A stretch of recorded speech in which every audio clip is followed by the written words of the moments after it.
Greetings, I hope this finds you doing well.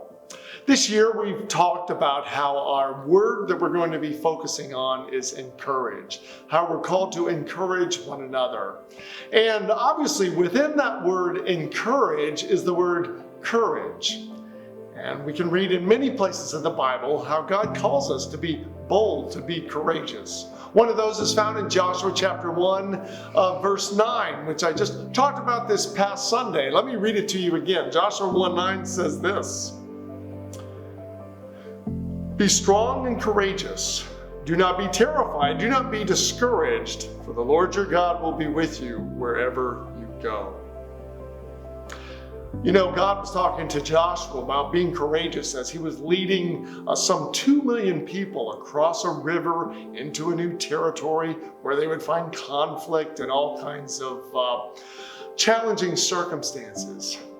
You and I are probably not quite in that kind of situation, but I find every day, or certainly every week, there's an opportunity to be courageous for Jesus.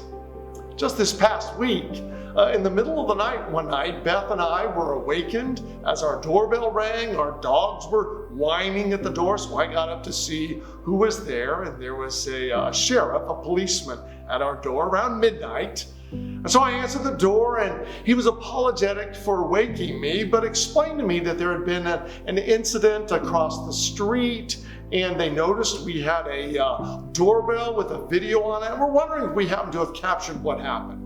Well, it turns out that we didn't have anything on our doorbell video, and so the officer again apologized and went on his way.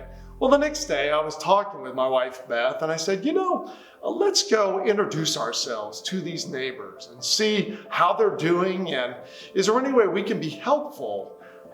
And as silly as it sounds, because I'm somewhat extroverted, it took a little bit of courage for me to kind of muster up and say, let's go over, we can do this. And so we did. We walked across the street the next afternoon. We rang their doorbell, and you're kind of sometimes envisioning what might take place, and would love to say we opened the door, we talked. They wanted to hear about Jesus, and we got to explain it, but actually that's not what happened. They actually didn't answer the door. But that's okay, because I really think what was happening was, well, at least one of the things, was God was just encouraging myself and my wife to be courageous in taking a step to extend Christ's love to others.